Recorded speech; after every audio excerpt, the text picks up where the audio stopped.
find that Ghanaians these days are not leaning onto this age respect thing as much as they used to?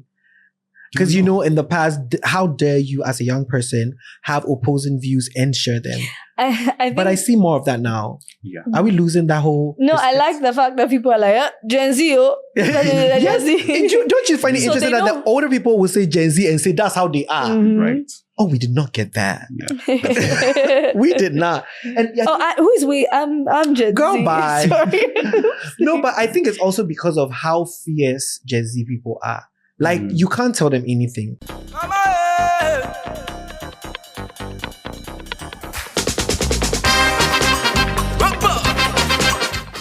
Hi guys, welcome to another exciting episode of the Sincerely Accra podcast. My name is Joseph Inti and I'm here to give you a good time. If you're on the Sincerely Accra podcast, you know it's always a good time. Okay. We have to give a quick shout out to my co-creator and producer, Mr. Kwame Asante Ofori, of course, and the GCR network. That's the number one podcast hosting network in the whole Ghana. Exactly. Listen, today we have a very exciting episode. I won't say exciting. It promises to be exciting because I think it's relatable content. But you all know that when you're born a Ghanaian, at least modern day, I would say millennials, from millennials going, because the people before us, I don't know. But basically you have two passports, okay? One to the global world and one to the little country here that we are in.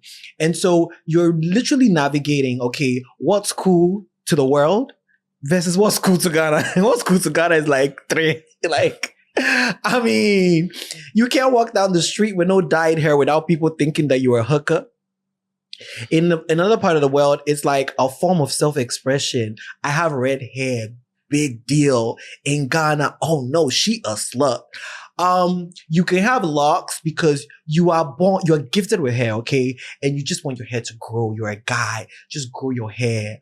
You know, in the global world, ooh, he is cool. In Ghana, and I would tune to say, you know, and so today we want to talk about social norms, and what it looks like, you know, how it looked like when we're growing up versus what it looks like today. And I have two very special guests with me, okay? On one hand, I have Vinod, and on the other, I have Nubuke. Hi! Let me say something. Nubuke's videos crack me up. And you know, I feel like on social media, it's very easy to like, you'll be watching a video. Once you get the gist of the video, just scroll. Yeah. I watch your videos to the end. Oh, thank you. All the time. There was one where you were making ice cream in your kitchen. I've watched every single one of the ice cream maker videos. Oh my God, I need to make more. You should. Okay. Are you getting money from that? No, but my dream deal, and I'm putting it here, is to work with Ninja. Like, there will be signs, and I want my whole house, my whole kitchen to be filled with everything Ninja. I can see it happening for you. Amen. It will happen for you. But before we start, I want you guys to introduce yourselves. I always look. Sometimes, like, you know, when you go somewhere, people prepare introductions. Yeah. And they will say things that maybe you really don't want them to say because they went to Google it. So, yeah, let's start with you, Vinod. Okay. Yeah. So the name is Vinod, and it's actually like Hindu. I know you're thinking, am I Indian? I'm not Indian, obviously. But I'm sure my parents are like watching an Indian movie and they liked. We know those were big in the early 2000s on TV3. So as I was thinking, I asked him that, where did the name come from? Because everybody asks me, like, Vinod, like, where does it come from? So what does it mean? Joyful. Oh, really? Yeah. No. Have you been to India? I have not. Is it on your bucket list? It is. Okay, yeah, it is. So I'm sure that's where they got the name from. So I am, I like to call myself as a bearded chef in my kitchen. Yeah. I don't do, in my kitchens, but I cook, and I love to read as well. So are you a chef for hire? Not at the moment, no. Oh, so you're just a chef to yourself? Yeah, just to myself, and then my people, let's say. Okay. Am I your people? But yeah, you could be my people. He is lying to you. No, but yeah. So basically, yeah. Okay, well, welcome to the show, Nubuke. Hi, my name is Nubuke. I'm a content creator. My name is Ewe. I am not Kenyan. I am not East African. I am 95.5% West African. You get that a lot? I do. Oh my goodness. All the time. And yeah, I create content. I talk too much on the internet, and somehow that has Just enough. just enough. I don't talk too much. I talk just enough on the internet, and yeah, I'm excited to be here Afwan. today. Medakue, I'll have one. Medical aid. Hey. Yeah. Let's get it. Anyway, shout out to Fika. Listen, Fika hooked us up with some drinks. This one is apparently called the Blue Boss. Okay. BOSS, guys. Yeah. It tastes really nice. I don't know what it's made of, but hey, shout out to you, Fika. Okay, listen, we're going to get into it. Very first. Oh, yes. I was going to say, okay, before I was like, I miss the era of no shade, like actual entertaining TV, like shows. Mhm. You remember when we were growing up, It Takes Two, Accra, the KSM show. The Cantata was part of it, right? No, like Cantata, like I'm talking about like a show that had hosts. Okay. Mhm, You know what I mean? Yeah. mhm. What we have United Showbiz, I Showbiz. think. No, but that's recent, right? Yeah, I'm just saying what we have right now. What we have right now. But I feel like we're missing something like, that I don't know. And I was like, when I watch your YouTube, Mhm. it's a podcast, right? Yeah. Yeah, but I watch on YouTube. I'm like, I can see Nubuke having a show Ooh. like on national television. Ooh. And you'd be able to do. I've always thought about this idea that, like, if you are doing a show and then you have guests, you dress up like your guests. Can you imagine? Like, that is your selling point. Okay. Yeah. So we're right now we're in conversations for production for season 2. Parts of the conversation was if we want to move on TV and stuff like that. And so like All the best. it's been really fun to explore All the different best. things. I mean, I'm trying to be like you. Aeroplane? Your podcast is available on a plane? Yeah. That's also another Hey, goal I want. That's to Qatar happen. Airlines, guys. love Come on, that. get into it. No, yeah, that would be so cool though. But anyway, just aside. So we're gonna start with identity and expression. Okay. So look, how do you guys today balance like your self-expression with what is acceptable in Ghana? You know what I mean? Like, I feel like as we're growing up, we're all influenced by a lot of things. And I say this on the podcast all the time. Ghanaians are not a monolith. The fact that I was born in Ghana doesn't mean that me, friend, me, Kofi, me, Ama, I have to rap King T, I have to do, the internet is available. So we are influenced by more than just where we come from. Yeah. And so you are going to be inspired to express yourself in different ways. And how do you make that balance? That's what I want to know. I just feel like you either don't care or you care. And that's literally what we see in Accra. If you don't care, you just go around and people are like stressing your life, but you don't care. And most of the people that are stressing your life are the people that care. So they can't do sound. And so you are doing it and they're like, ooh, how dare you? I wish I could do that red hair. No, but for you guys, how do you guys, navigate all of that?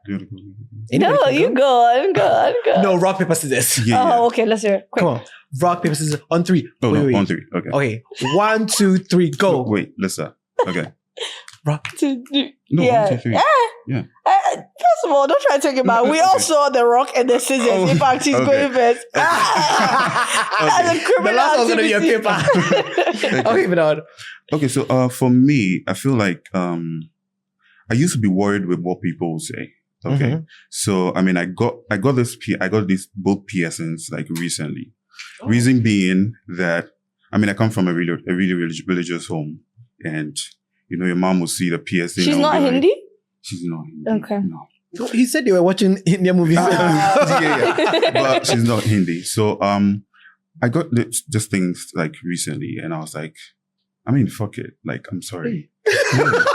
Now she sees it and she's like me and Kasabium, I'm not going to talk again. Like, you've done it. So at this point. So I feel like sometimes you just have to forget what people say and do what makes you happy.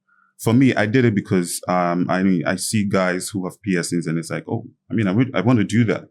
But you look at your background and it draws you back. You're like, oh, my mom say, oh, my sister say. And that really draws a lot of people back from doing what they actually want to do.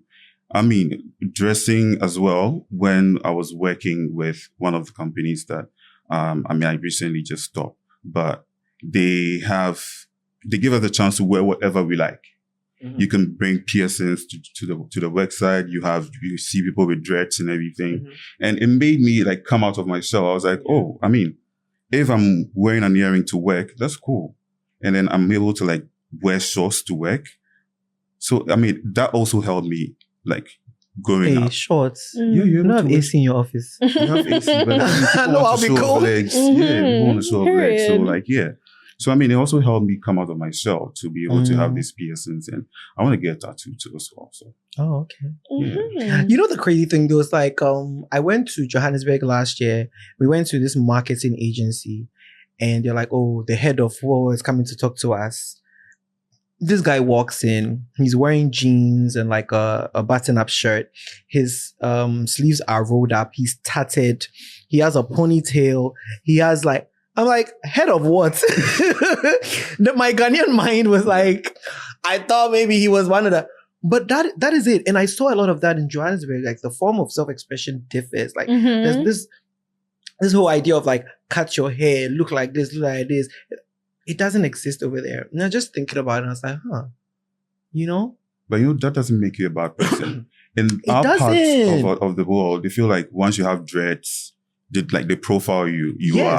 Either you do drugs or something, but like it doesn't make you a bad person. I can have earrings on, but I could be a good person. Could be. Yes, somebody can have earrings on and be a bad person. Yeah, so heavy on that. Yeah. I remember like a couple of years ago, in the newspapers, there was this guy they had arrested who apparently had dead children's bodies in his freezer. Okay. And they had put his picture on the front of the newspaper. Clean cut, no beard. Like, this is the picture perfect looking person. And I just remember thinking to myself, this person will not get stopped at a toll booth for looking suspicious. But he got children bodies in his fridge. That's true. Okay, I really think. No, I mean, I get this question a lot. So depending on where my head is at, I give a different answer for like how confident I've been, where my confidence comes from, because I think that it is a bunch of different things. First of all, my mom had looks growing up. So I didn't have any attachment to the fact that if you had a certain hairstyle, you were a certain person. Came from a single parent household. Didn't have a perception that if you came from a single parent household, something is wrong with you. I live in a blended, like we live in Ghana where your cousin from the village will come and live in your house, go to school with you, extended family system. My family is close. Everybody's kind of interweaved together. Some people live in England. Some people live internationally. So I was forced to not look at the world through one lens. And to top it all off, like I talk. If there's something that's on my mind and my heart, I talk. I would hang out with my mom's friends and like I'll be in the corner whilst my mom is talking and she's with her friends. She doesn't tell you, hey. Like, adults are talking, go to your room. Yeah. No. Because that's a lot of people's experience. So then they don't have that, it's not easy for them to speak up to older people. Yeah. Their whole life, But then like, I've also like, so I don't even know how to explain this, because if I disagree with you, like, I was never beat up for my opinions. Yeah. So if I disagree with my mother and she disagrees with me, but I'll disagree with her again. Like as long as you try and do it in a very tasteful manner. They'll blast me if I say it in a way that's not nice and stuff like that. But like I would fight back, and I was never punished for fighting back. And so I was always allowed to express myself. And also like, you're taking me to summer camp where I get to do plays. I get to sing. Like there was a summer camp I was in. We did modeling, gymnastics, school plays, all of these things. Like what do you expect me to do? Like what is the other side of that? I'm so sorry. If you take a kid to theater school, is they are going to be confident, right? Because this is a great space where you are constantly forcing people to express themselves. If you're around academics and you're having conversations, they're going to force me to think. So at the end of that, so I do things, man. Like, and the world. Would you say that people don't have this kind of opportunity? For example, going to summer camp, going to theater. Yeah, absolutely. People who don't have this kind of opportunity are more prone to see things in this like cookie cutter way. Yeah. You know what I mean? But then I would even say that on a micro levels, even things like being open to trying different foods. Like you're in the car, in traffic, there's a fruit seller, a Fanai seller, somebody that's selling Fanta. You see when they have the big bucket of different drinks. Yeah. Sometimes you're only buying water. Why haven't you tried that energy drink that you've never tried before? Why haven't you tried some fancy... Where are you going with this example? I'm trying to say that like confidence is from opening yourself to new experiences. Okay. And new experiences don't have to be grandeur concepts like going for a summer camp. It could be as little as sitting in the car in traffic. But that's also tough. And choosing a different drink. Your you know, where you come from, your family or whatever. Absolutely. Have a very myopic view of new experiences or new whatever. You know what I mean? But then at what point in time does it also become, okay, so like now you're grown. So what he said, okay, he comes from a very religious background and then yet right now he went to get the piercings. Yeah. Okay, cool. Your family didn't allow you to do all of these things. And I'm not disputing the fact that those are very important and they contribute. But now as you're listening to me, as you are engaging with the world, how do you want to engage with the world now whilst you have the autonomy? You can pick a drink from their buckets, right? It's not the same as getting a tattoo. I didn't say you should go and get a tattoo. This is a metaphor, by the way. It's a metaphor. A metaphor, right? Yeah, it's metaphor, right? It is. Yeah. Like it stands for something. Yeah. You're not talking about the actual... Just think about it. I'm just saying that there's little ways you can take a risk now that I promise you in like 20 years is going to catapult into the biggest thing ever. It's like when it comes to hair, for example, as somebody that's losing his, I always say like, so funny. if you have hair, you're in your 20s, like do whatever you want with it, because there will come a time that based on maybe the career path or whatever, you won't have the opportunity. Right. And so I'm especially against people who are hard on like younger people, 21, 22, 18, and like he has braids or whatever. I'm like, when else? If he has braids at 40, you're gonna think something else. But also, like, you can have, there's a wig. Like, that's what I'm saying. Like, I don't see it as a thing where like, okay, so you dyed your hair for summer. Or like, for example, right now, Let me ask you, when you dyed your hair blonde. Yeah. Because I don't know if you guys have seen it, and her hair fell out, by the way. It did. What is that experience like? Yeah. You know, and Vinod, I'm gonna ask you about your beard as well. Sure. Like what that brings to you. Okay. Because I have been in spaces where apparently having a beard is ungentlemanly. Like somebody who said it's that, nice boy, why have you left your beard? Like, I don't understand. Gotcha. Yeah. But yeah, what was that experience with the blonde hair? I mean, I've been experimenting with colored braids since I was younger.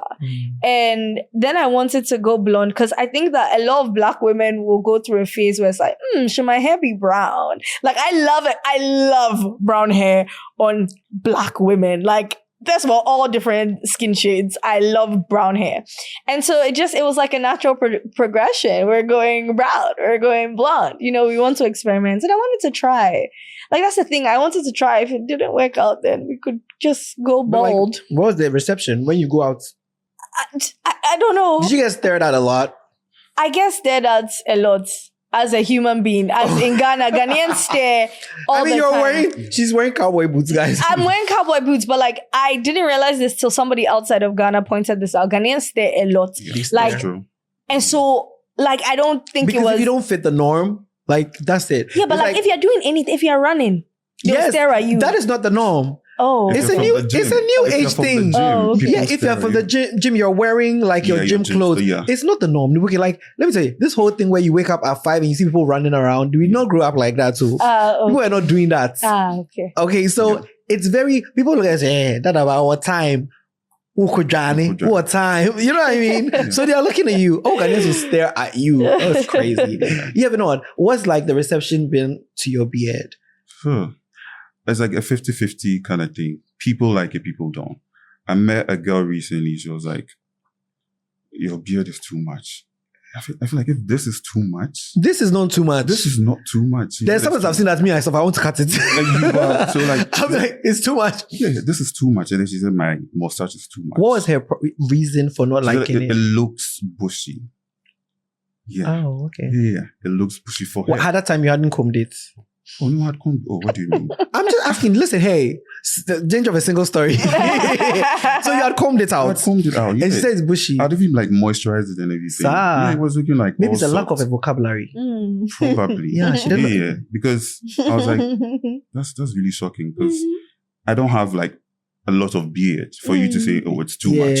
So I feel like people like it, people don't. The older generation don't like it. What reason do they My give? mom always says, "What we're in trouble about your son, like God won't bless you." That's what she says. Yeah, she's like, those who have pierced, those who have dreadlocks, God doesn't bless them. I'm like, but when you look in all the Bible stories that have the pictures, yeah, don't all the men have beards? they do. Methuselah's beard was on the ground, Thank you. allegedly. So yeah, she's like, Where is this coming from? I know. So she sometimes makes me feel bad because I'm like, so that could be the reason. Like maybe some things in my life are not going well. I'm like, nah, like damn, like I'm not even going to follow her. So like some people, like I feel like the older generation are not used to it. But like the Gen Zs and stuff are like, yeah. So I feel like they're definitely not used to it. And it's the commentary and the way, like, they really think you are the most disgusting thing for doing something as little as like leaving your beard. Like, I find it so interesting. They act like the world is going to end. Yeah, especially if you're going for an interview. They'll be like, shave your beard, do this, do that. Like, There are beards in corporate now. There was a time, like maybe 5 years ago, you couldn't do it. But now people have That's beards. why you have to test them. You see, I've gone blonde. I've gone bald. I've done locks. I've done all of these things. You have to test them. You have to drip feed them things. Like you just show up at work with blonde hair. You just show up, and then eventually, they'll have to back off. So now I don't think there's anything I can do that would be too crazy. Maybe like get married and like not tell anybody, and then just like pop up with a husband. I think that would be very traumatic. But you have an easy out. You can say you were doing it for content. There we go. But you say, telling my family that I'm married after actually getting married. there we go. So they'll get upset, but they'll be like, yeah, she did it for the content. Yeah. You've done that already. You said that. You said I'll that. give you an idea. Okay, so in school, we all did social. Did you go to primary school in Ghana? Yeah. So you did social studies? yeah, we all do social studies. I think so. I don't remember. No, but you know how like... It's primary school before JHS 1. Yes. Yeah. Okay, yeah, Class 1, I 2, do. 3, 4, 5, and 6. Okay, yeah, I did. Yeah, so You're social sure? studies... I think so. Okay. Yeah. Okay. I think the question is, what kind of primary school? But in social studies... Why are you laughing? Because I don't know why he's looking at me like that. Oh my goodness, there was this term for like things that you are supposed to do and when you are supposed to do it by. Do you remember it? I don't remember it. Rites of passage. Oh yeah. I remember rites I of think it's passage. rites of passage. Yeah. You know how like you're supposed to go to school, after JSS you go to SS, after SS you go to university, after university you do national service. Then there was a time where they were like, go and do your masters. Right. They're supposed to get married. Then you're supposed to have children. Okay. You're supposed to build a house. You're supposed to have a car. Like there are milestone things that are set up for when they say what is the Ghanaian dream, it's following all of these things. And at any point in time, for the stage in life that you're at, if you are not on one of those paths, you're looked at differently. Right. So you're 35, you're a single woman, you're not married, you don't have kids. Hey, what's wrong with you? Right. You know what I mean? You're 28. You're still living at home. I mean, well, in Ghana, hey, actually, doesn't apply here. You're still living at home. Rent is hard. So there are these like things that we are supposed to do. Yeah. These check boxes at what age and whatever. Like, and I am seeing increasingly now that it's not the same. I mean, I feel people are not marrying as early as our parents did. Like when you talk to your parents, most of them either had kids or got married 23, 24, some people even 19, Yeah. And these days people are 31 and they're like, life begins, like, and 31. They're single and you know what I mean? I remember I saw a tweet where somebody said that marriage used to be the thing that you do and then so that you have somebody to do life with. But now people are looking at marriage as I have to achieve all the things I want to achieve and then I'll settle down. Oh, I love that. No, that should be. And it made so much sense to me because when you look at a lot of the single people who are, 31, 32, 33, it's not like Settle down. they are not married and they are just there. These are people that like have put other things in their purview. You know what I mean? Yeah. And so I'm just wondering, like, what is your take on all of that? Where do you stand on that checklist? And like, should the checklist still exist? Yeah, I mean, this time next year I'll be married. Please, I'm lying. Yeah, no, I love that. I love the idea of achieving so much. And I mean, and then settling down, quote unquote. But I don't think it's settling down, because I also think that like, if you do end up partnering with somebody, it's also like another adventure, and there's so much you can achieve together. So it's not really settling down. It's also just like another stage in life where you ramp up. But again, like, Charlie, life is so different. And I think that, again, I've seen people get married early and divorce early, right? There's people that are on their second marriages. There's people that are on their this thing. And you know that gagged me. I met an actual Ghanaian that said, "Oh, my first husband," and I'm like, "E." Yeah. Wanted your bold and beautiful. I mean, like, because you see, life happens. Like, you become a different person. Like, when you're with somebody for 7 years, 10 years, there's all of these different gaps and all of these. You change so much. And so, having seen that, what am I running to do? Because of children, I've also seen how damaged people's kids are, including the trauma that me myself, I'm sure I carry, right? Why would I want my kids to go through that? Yeah. Why would I want my kids to go through that? So it has to take a certain level of intentionality with dating, with marriage, with reproducing kids. Like, have you seen those videos of like all the pregnancy symptoms and all of these things that women have to go through? Do you know that postpartum depression is such a thing? My friend told me that the baby was pushing against her ribs, like Samson and the two pillars. Do you understand? I said, no way. Imagine not having a partner to even take care of it. Like, even my recent beef is that in Ghana, paternity is and in lots of companies, their great idea of paternity leave is 10 days. 10 days, like, as in, like, how? Hey. 10 days, like, as in, like, how? So now I need to account for the fact that, like, now I need to be very intentional about who I pick. God forbid he has 10 days. Or I would like my husband to take some time off to be able to, take care of me. Guys, if I'm depressed and I want to off myself, and some parents want to also off the babies as well. There's so much care. Postpartum depression is a thing. It's insane. There's so much care. Why would I enter that so flimsily? You were talking about how you saw a tweet that was talking about the settling down. I also saw something that said that the one person you can pick is your partner. Why on earth would I pick a loser? Why? Ooh, it's true. You can't pick your father. You can't pick your mother. You can't pick your siblings. Maybe you can pick your friends, but like, it's true. Do you understand? And also, my thing is, I don't want to rush into anything that could potentially put me in, like, I'm the only person that has to go to PTA. No, honestly. Right. Like, can you imagine? Single and the talent show. Meeting, and you don't have anybody else that can go for you. And the talent show. When you're laughing at the children who don't have talent on stage, you just be there alone. You want to be able to say, it's your turn. It's your turn. Bro.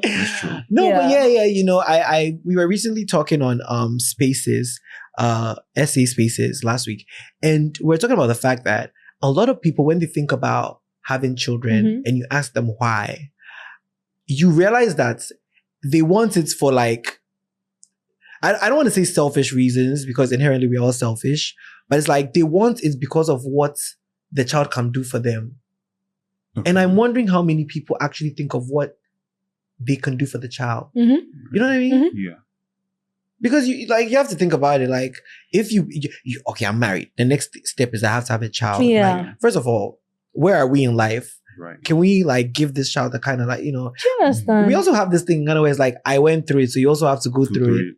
That is. And I mean, you were laughing at me about the social studies, but I would also like my children to have, I don't think I called my classes. I can't remember calling my classes social studies classes, probably because the humanities were broken down into like 5 different humanities. Now, the school that I went to, we didn't call it humanities. We had subjects: English, RME, social. So that's what I'm saying. It's fine. You see, Ghanaians are not a monolith. Right? We exist in different shapes. No, but I brought that up to say that I also want to, like, I personally cannot afford the school that I went to if I had a kid right now. I want to be able to afford the kid and the luxuries that maybe, like, I got.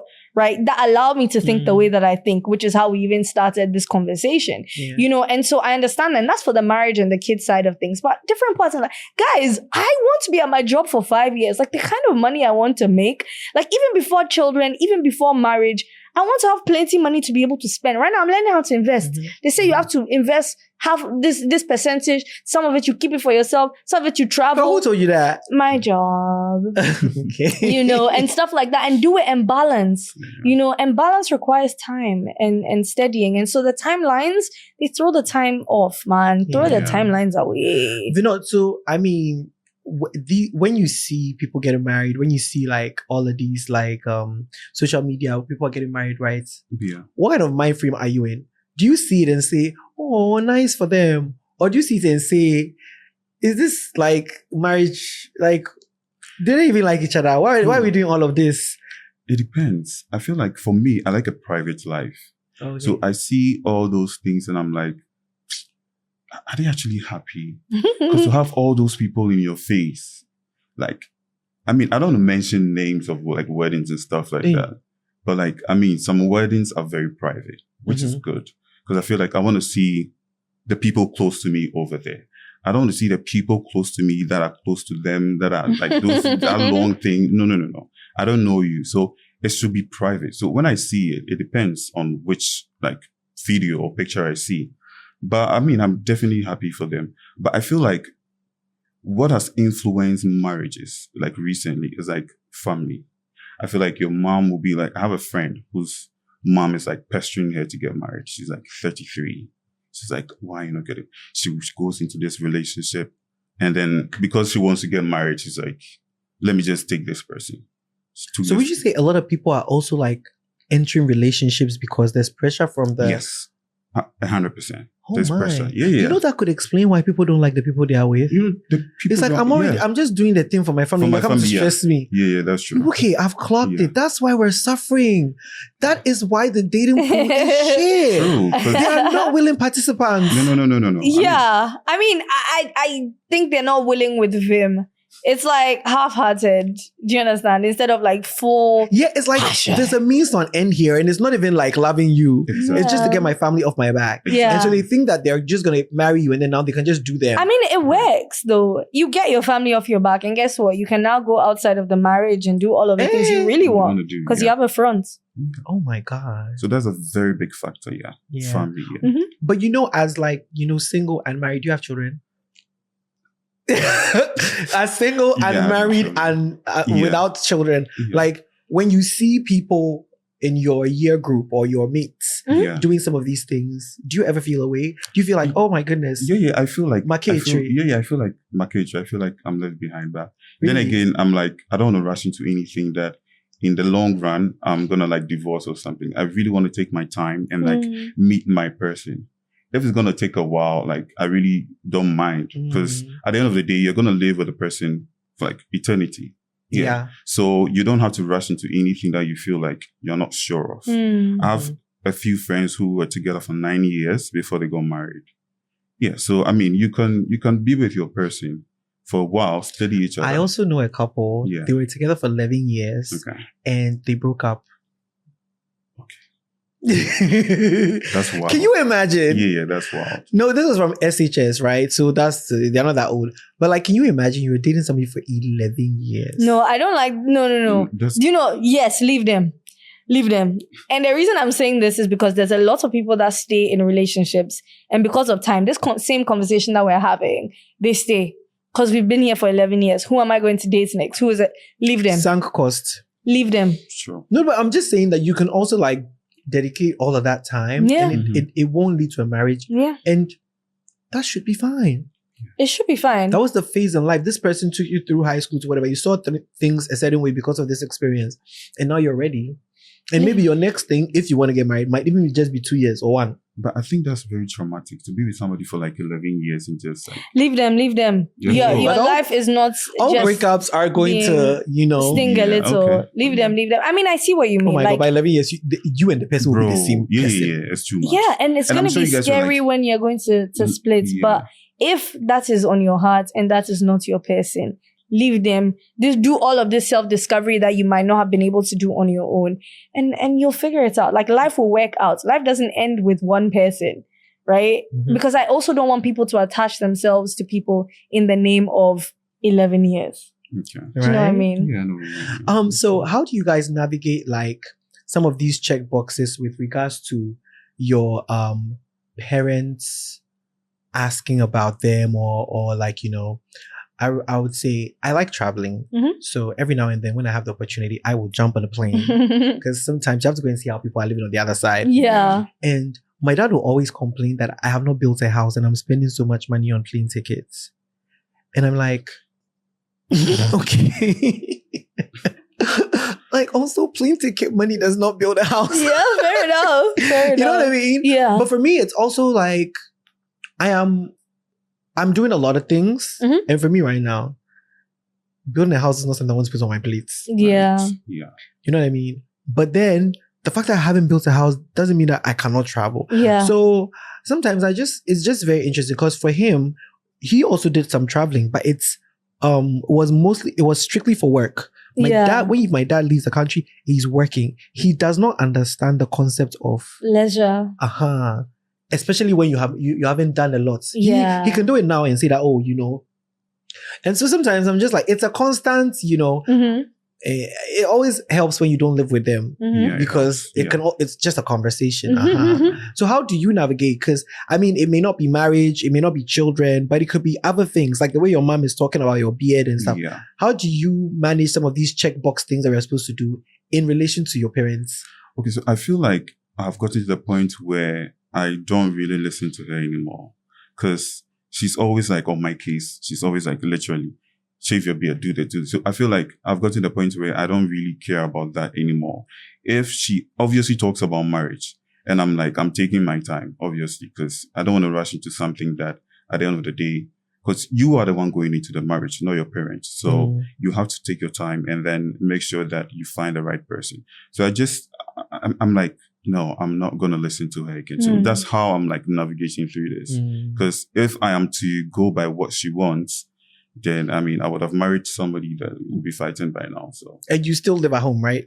Yeah, definitely live at home. Okay. So that's even tougher because it's like you're hearing it all the time. Yeah. I see. I think that for me, I'm trying to build a relationship with my mom on like mutual respect. So I will tell her if like I think that something that she said is wrong. That way she can understand like I value her opinion a little bit better. I mean, because to be fair, all right. You have a very healthy relationship. I feel like your mother, like, you know, you can have actual conversation. There are people that I know who cannot have conversations with their parents. Yeah. Are you serious? Like, this is it. It's final. Yeah. They were not brought up that way. Yeah. You know what I mean? So sometimes I hear it. For those, if you have that kind of relationship, then leverage and have those conversations. But for many a Ghanaian, you just have to listen to the yap. Yeah. But sorry, to answer the question, and again, of course, I can only talk from my your experience, your lived experience, girl. I think that it's important to have these conversations with your parents if they do have a listening ear, or at least with adults that you trust. So even if your parents are not the voices that you can lean on, do you have mentors? Are you actively looking for people that are older and have lived life in a different way that you can lean on in this way, that you can ask them? They can stand for pseudo parents. So your parents are telling you, okay, get married. And you're just like, guys, please. First of all, you don't even know what the market is looking like and everything. Listen. So to your parents, yes. Oh my God. Yes, ma. But do you have like an uncle, or an auntie that you're just like, wow, like I like how they've modeled their life. And I can lean on them. I can ask them, hey guys, what do you think? Now right now, I don't think the market is thing. I don't think I found my person. I don't want to rush. I want to do this right. I see that you have done this right. What would that look like? Is what I would kind of say, or at least to try and navigate that situation. But with this is giving me like signs of respect versus independence. You know how there's a lot of respectability politics in Ghana, right? It's like an adult is saying this. You're choosing to be independent and make your own decisions. By virtue of that, you have disrespected them. There have been many a times when just taking your own decision and being independent has led to you having to go and apologize to an adult. True. When there was no disrespect intended, or even is there disrespect in the room with us? It's like, go and cut your beard. Next time I see you, if you have not cut your beard, I have a problem. they see you the next time, you have not cut your beard, you don't respect. That's true. How you guys navigate that? Me, my biggest one is greeting. Because the thing is like, I do not like to greet somebody and then they don't reply. Yeah. And I know that when you're passing by people, strangers, in Ghana, you have to do this and but also Ghanaians are becoming a little bit like independent of that thing. And so I do not want to ever be in a situation where I'm greeting somebody, they don't greet me back. And so I tend to naturally not greet. And then it is automatic, what's wrong? You don't respect. You know? Yeah. I'm trying to learn how to play the game. So there's sometimes where the people that hold the power have certain antiquated views.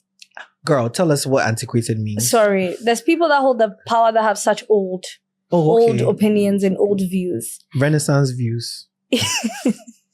And so there's a way that you can figure out, like, if you're going somewhere and it's a very important building, let's say you're going to the Osu Castle and you want to film the Osu Castle, but the security man is there.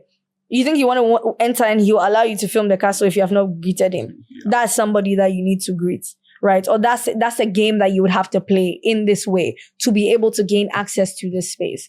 So it is a little bit of a tricky one because also like sometimes in Ghana, people take the piss. I'll give you an example. Like men take the piss all the time. Like once you're a woman and you're in a space and there's some strange man, you say, oh, hello, good afternoon. Then he's like, hey, wow. Hello. And it's just like, I was greeting. So there's situations where I will like just, and even in those instances, they will say you have disrespected him. Do you understand? When already what you're doing is very question mark. You know what I mean? Do you understand? Yeah. And you see, like, for example, I some of the social norms stem from these kind of things. For example, sending interns or national service workers. Like the idea that the youngest person in the office is going to be the errand boy or girl is just very, I remember even before I started national service, it was something that I was worried about, that like, I actually want to go and learn something. I don't want to be somebody's, and it's such a norm. It's very accepted. Do you know what I'm trying to say? But it depends on the company. It does depend on the company. My company, you can say, you can look at me and send me to go and buy what? Wache. No. Yeah. I'm sorry. But the fact that it's a thing in conversation. But it is a thing all over. The intern one, I would argue, is a thing around. So like the fashion interns in New York too, they suffer the brunt of the work as well. It's just that they don't go and give them wache to buy, but that kind of thing. But I do think that the people that are least experienced a lot of times are like the most exploited when they join. But they came because they want to learn. So it's like, and what I don't like is if they refuse to do it, then that is disrespectful. Do you find that Ghanaians these days are not leaning onto this age respects thing as much as they used to? Because, in the past, how dare you as a young person have opposing views and share them? But I see more of that now. Yeah. Are we losing that whole... No, respect? I like the fact that people are like, Gen Z, Gen Z. Don't you find it interesting that the older people will say Gen Z and say that's how they are? Right. Oh, we did not get that. Yeah. We did not. And who is we? I'm Gen Z. Girl, bye. Sorry. No, but I think it's also because of how fierce Gen Z people are. Like, you can't tell them anything. So, and then that actually shakes the foundation of what we thought. Right. I think the thing with millennials is that we are a mix of thinking that we have to listen to our parents, but still do our own thing. Gen Z is like, it's all about me. Exactly. And surprisingly, the parents are falling in line. And we see it and we're like, hey. That's true. Right? Yeah, that's true. LOL. That is crazy. Okay. To close out our conversation, let's talk tradition versus modernization. Basically, we're becoming very, when I was growing up, every day they would say, the world is a global village. We are now the global village. Back then, we're not. We're now a global village. Like we're sitting here. We know what's happening in a certain states in America. We know what's happening in like, you know what I mean? It's very easy to access all of that. And that's what I'm saying. A lot of our influences are now no longer the things we see around us. And that is having such a tough time with people who still exist in this era, but they are not tapped into what we are tapped in. I feel like adults have their mobile phones and they use it as well. They have access to the internet, but they are viewing it from, this is what I'm supposed to be using. And once I'm using it, I'll be judging the things I see. And so now when you see young people in real life doing what they've seen on the phone, they automatically hate it.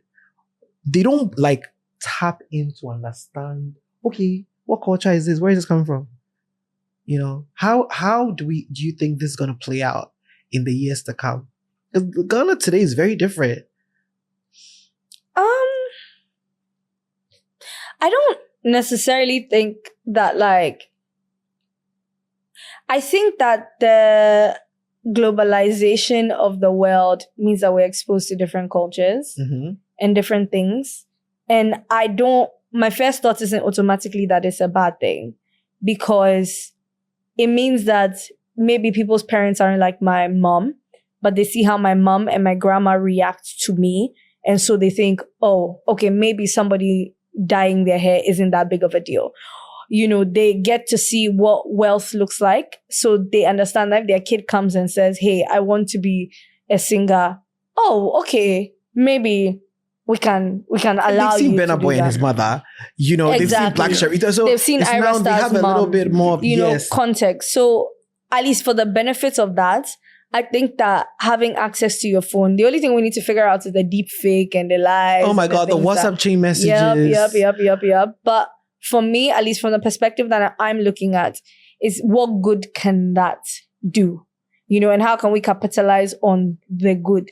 You know, sometimes even the conversation about the parents is so, you're right. I come from a very different family. I think it helped that my mom and my grandma did not see what I was doing as so bad. The other adults around them also kind of had to fall in line. Yeah, right? You know, because if my mother and my grandma aren't saying anything, it's not some auntie that I see once every family gathering that can talk on me like that. And then I think ultimately, if you see that I'm a good person, you know, that I'm not doing all of these bad things, then surely having 3 piercings or a tattoo or, you know. But they think 3 piercings is bad. That's the funny thing. Yeah. But I have 2 piercings and life still went on. You know, I have a tattoo, life still went on. I went bald. I went blonde. Like all of these things. But that's also because they are also thinking about where you're going to end up. Yeah, so I am ending up. Well, I like to think that No, I'm talking about when you die. Oh, I'm not going to end up in hell. I hope. No, but I feel like that's the thing, right? Yeah. Because it's like you can say, I have my beard and my tattoos, Right. but look, I have money. I'm living well. Nothing bad is happening to me. Right. So you're expecting that to ward them off, but you're thinking about, you know how religious. So they have are. you taught them what the religion? But that's the thing. So I'm a lot, especially for the tattoo arguments, right? Have you actually brought the verse to them? I've seen, like, before I got a tattoo, you know, because I've grown up in Ghana, so I'm not immune to these conversations. Have you actually read your Bible to see what it says, to be able to tell your parents, hey, by the way, this is what the Bible actually says? Or are you letting them listen to their pastor from 20 years ago who also thought this way? You know what I mean? Like, how are you yourself even engaging with religion to be able to regurgitate it back to the parents? Because sometimes the beliefs that we have is word of mouth, or it's because our society says something. But when you actually open your Bible and you read what love looks like, you realize, oh, I can't reconcile the fact that the Bible is talking about love, but I'm insulting your character and breaking down every part of you. So you tell your parents, hey guys, I love that you love God and I love that you're saying Jesus is love, but like Jesus didn't cuss people out like this. Not like this. The time that he beat people, it was because they were disrespecting the house of the Lord in this manner even, right? And you know, I hear you, but also we should also recognize that there are also people who do not believe all of that. Right. I was just answering the question about the religious. I'm just also throwing it there for, like, you know. That's another thing. It's like, if you don't believe in whatever, then there are people that have alternate beliefs, and I think you should treat them with respect, not the looking down on. And because let's be very honest, I feel like Christians can be very appity. They really do think that the premier. Sorry, what does that mean again? Apathy, like premier, and all religions are, you know. But anyway, Vinod, what do you wish Ghanaians understood more about these modern times that we live in? Like, you know, about their fellow Ghanaians, our fellow Ghanaians, like how they view other people, how they think about other people, talk about other people. What do you wish they knew? I feel like they should know that having a piercing or having a tattoo doesn't make you a bad person. It really doesn't. But it's how you act. some people have dreads and everything. It's how they act that makes people think that they're bad people. So I feel like you should have like an open mindset in viewing things, like literally, because somebody having a piercing doesn't mean that he's going to pick up a gun and come and shoot you or something. So, I feel like they should just have an open mindset in viewing things. And I want to chip this in. I feel like with my mom, she's now looking at like watching TikToks and stuff like that. So like she's like easing up a bit in regards to what she sees and what she knows. So I feel like now she's not really on my case. So I feel like what they watch or what they are seeing now in regards to like what's surrounding us is like helping and making them ease up a bit on us. So maybe it's time for us to socialize our parents. Yeah. Yes, they've spent the first 18 to 20 years socializing us. Mm-hmm. We watched what they wanted to watch. Mm-hmm. No, what they allowed. Right. We did what they allowed. Now it's time for us to. So you know what? If you have a favorite content creator, if you like to watch Nubuke a lot, start making your parents watch Nubuke's content. Exactly. When they see what other adults are doing on Nubuke's channel, they will understand that what they are doing is wrong. Right. You know what I think? Maybe like some adults need to be made aware of the fact that they are being John. Right. Because in their mind, it's the standard. That's what they are supposed to do. That's what we're like, oh, auntie, this thing you're doing is colo. It's colo crap. It has passed. We don't do that anymore. Anyway, guys, that's our conversation. Thank you guys so much for tuning into the podcast. Yay. Any last words? Do you want to share your social media handles? How? Okay, so for me, I'm not really a social media person, but I'm on TikTok as Bearded Chef and on Snapchat as Bearded Chef. Vinod is so mysterious. Yeah, I am. I love that. I'm just like trying to think of how I can get him to also cook for me. Bearded Chef. Definitely. Love that for myself. My name is Nubuke. That is Nubuke, and you can find me everywhere. Buke. Do you know that song? Yeah. Buke. I feel like if I say no, then you'll start She this doesn't- whole she doesn't actually DB. know. Oh then no! you'll start Let this me say something. whole- Nubuke, I get the DB thing as well. Okay. I'm not even picking on you. Perfect. Like, girl, when I was have to wearing always be braces, guarded in when I was wearing Ghana. braces, it was the worst time of my Oh, life. 4 God. years. Oh, bro. You two have braces Oh, too. You're the bro. Bearded Chef. I Get know. ready. Go over the handles again. Sorry. No, you're good. Nubuke. That is Nubuke. You can find me everywhere with that name. And I'm launching, or season 2 of my podcast is about to start, it's yeah. about to What's it start. called? It's called They Say I'm Too Loud. You can find us on all social media platforms. And so I can't wait for you guys to see. And you know what? I might just dress up as my next guest, You That girl, would be cool. let me produce your show. I swear. But no. Do you know when you said this is too loud? My name was always on the names of talkatives. Okay. Yes. Yeah, me too. And I feel like for all the classmates that had to deal with us, we're sorry that now they invented mics. Well. Oh my goodness. Anyway, guys, that has been our conversation. Stick and stay. We'll be back to do the listener letter. Hey.